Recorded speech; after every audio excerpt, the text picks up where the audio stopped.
Capítulo 7. Depois que um comissário recolheu sua bandeja, Ditzel foi para a primeira fila conversar com os japoneses, conforme lhes prometera ao embarcar. Havia uma pilha de jornais no assento do meio, vazio, entre Oda e Komatsu. Estes se apressaram em pôr tudo no chão, para que Ditzel pudesse sentar-se. Nenhum deles percebeu que um homem, apertando uma mochila contra o peito, viera na cola de Ditzel e seguira em direção à proa da aeronave. Raimundo Nonato, que percebera que o avião começava a descer, levantara-se de seu assento na fila 3. Cobriu rapidamente a distância que o separava do corredor de saída e da galeia dianteira, onde o comissário Dias guardava caixinhas de lanche usadas. Quando chegou à porta do cockpit, Nonato pôs a mão esquerda na maçaneta, para abri-la. A mão direita se encontrava no interior da mochila, já empunhando o revólver. Dias supôs que o passageiro estivesse querendo ir ao toalete dianteiro, que ficava logo ali, do lado esquerdo, junto à entrada da cabine de comando. Senhor, o banheiro não é aí não. É aqui do lado, o comissário mostrou a porta certa. Nonato fingiu não ouvir e girou a maçaneta do cockpit. Aí não pode entrar, insistiu Dias, elevando um pouco o tom de voz. Mas foi surpreendido pelo passageiro, que sacou um revólver da mochila e disparou quase a queima-roupa em sua direção. Dias teve tempo apenas de jogar as caixinhas de lanche para cima e desviar a cabeça para a esquerda.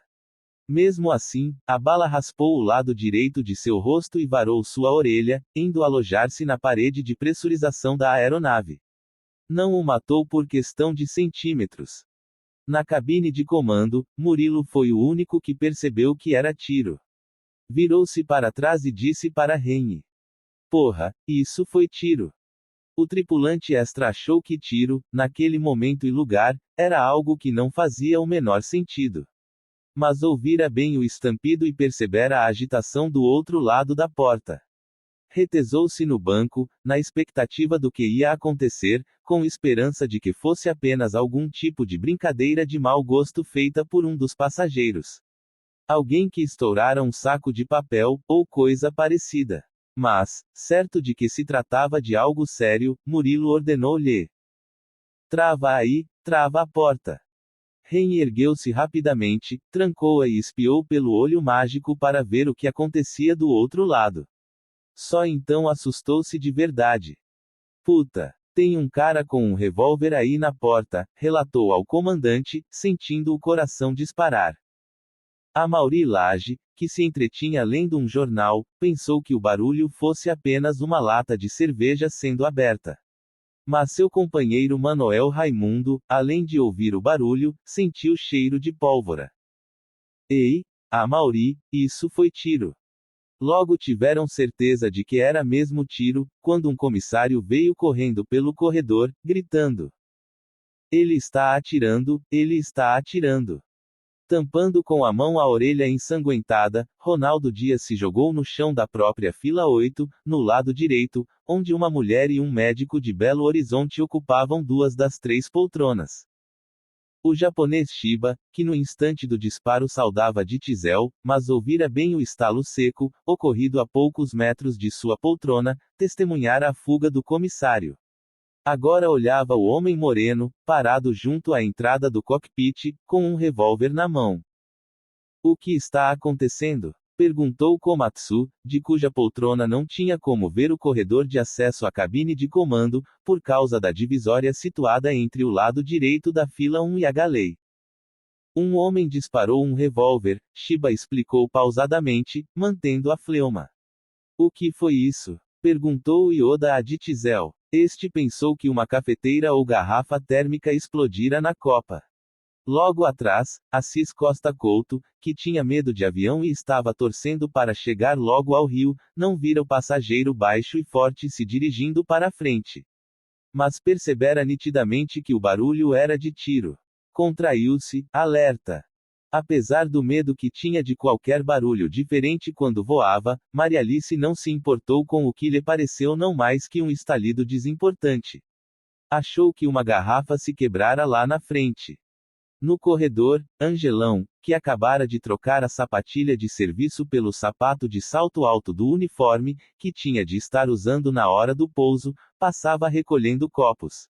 Não percebera o barulho do tiro, mas vira, ao longe, na galei dianteira, as caixinhas azuis de lanche subindo em todas as direções. E viera correndo ver o que acontecia. De onde estava, Dias, com sangue escorrendo do lado do rosto, gritou para ela: se proteja que ele deu um tiro.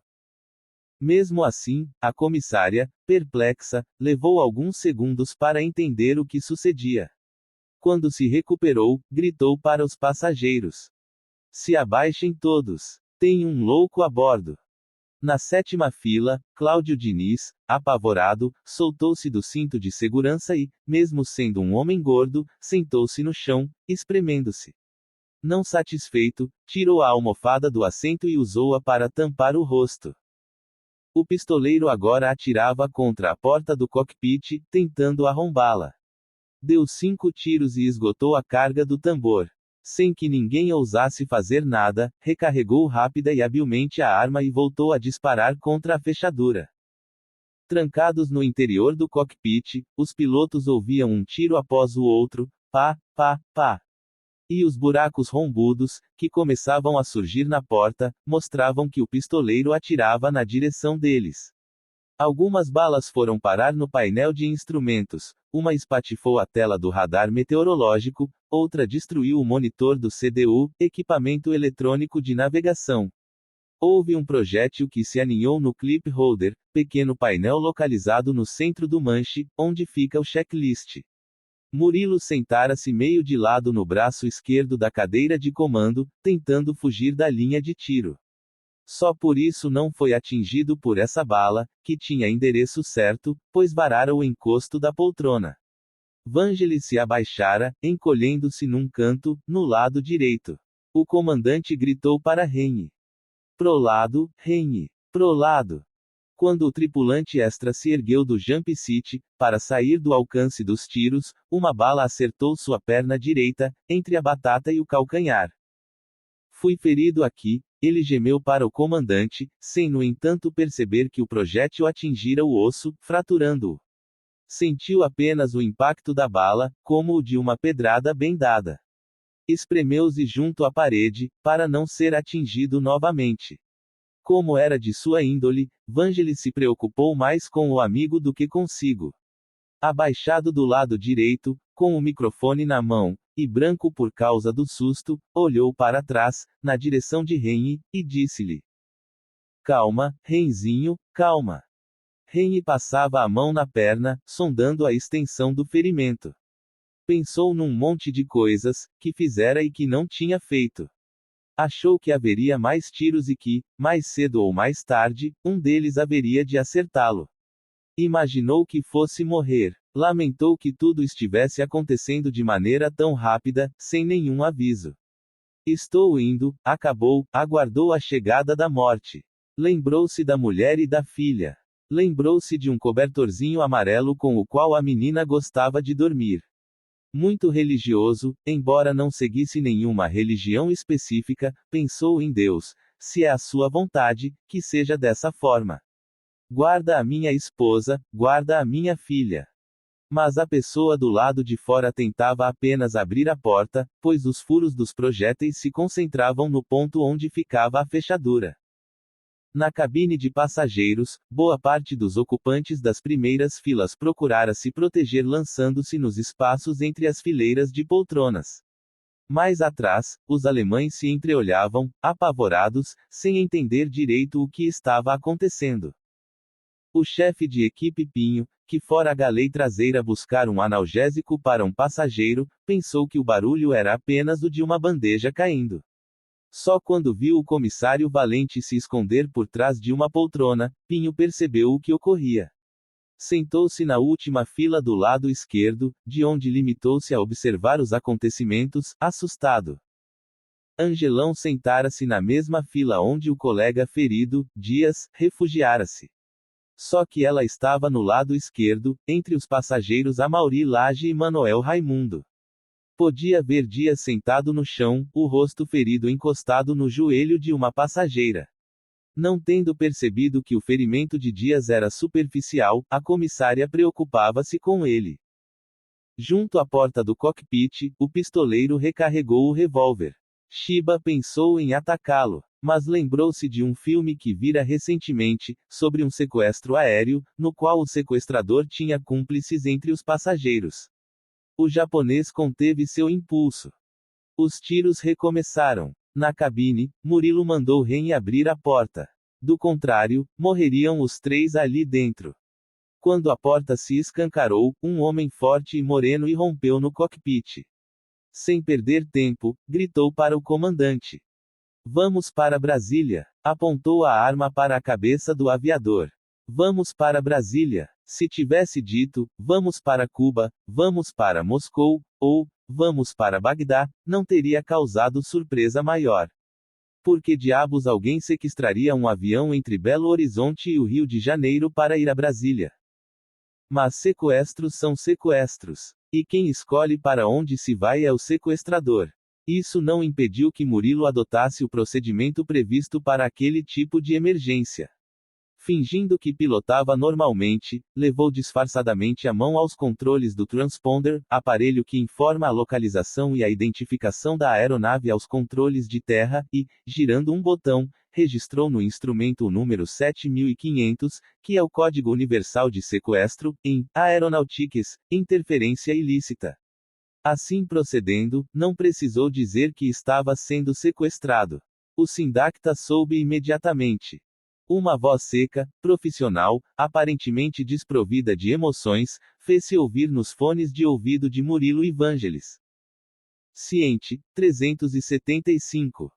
Cumprindo a instrução que recebera do pistoleiro, Murilo dava início a uma curva para tomar a proa norte, de Brasília. Ao mesmo tempo, negociava a saída da cabine do tripulante extra, de cuja perna escorria muito sangue, que o próprio Ren tentava estancar com um lenço à guisa de torniquete. Deixa ele ir lá para trás, o comandante pedia ao sequestrador. Não vai adiantar nada ele ficar aqui. O homem não respondeu. Meu amigo, o próprio Ren pediu ao indivíduo da arma, estou ferido, deixa eu passar, em nome de Jesus Cristo. E começou a levantar-se. Decidira entregar seu destino e sua alma a Deus. Sairia de qualquer maneira, com ou sem permissão. O sequestrador fez menção de levantar a arma, mas desistiu no meio do caminho. Evitando olhar para o tripulante ferido, baixou o revólver e limitou-se a dizer: Vai, os dois, vai, sem tirar o olho de um ponto indeterminado no chão. Vai. Ren preparou-se para desarmar o jump seat, procedimento necessário para poder passar. Mas o pistoleiro, recompondo sua autoridade, fez sinal com a arma, indicando que não. O piloto precisou pular por cima do banco, o que fez com grande dificuldade por causa da perna ferida. Saiu aliviado do cockpit, achando que o drama terminara, uma vez que o sequestrador atingira seu objetivo, ir para Brasília. Mas, no Brasil, sequestro de aviões era algo que não acontecia desde a época da ditadura militar. Tornara-se obsoleto. Talvez por isso, Brasília não se convenceu. Chamou o 375, que, conforme o controlador podia constatar em sua tela de radar, alterara seu curso. VASP 375, confirme mudança de proa, pediu cautelosamente o operador do sindacta, sem mencionar o alarme de sequestro. Sempre atento ao homem da arma, o copiloto Salvador Evangelista abaixou-se para pegar seu microfone, no lado esquerdo da parte baixa do pedestal. Mas, assim que ensaiou o primeiro movimento, Raimundo Nonato encostou o revólver em sua têmpora esquerda e atirou. Vangelis tombou sobre o manche. Tremeu um pouco, já estertorante, e morreu.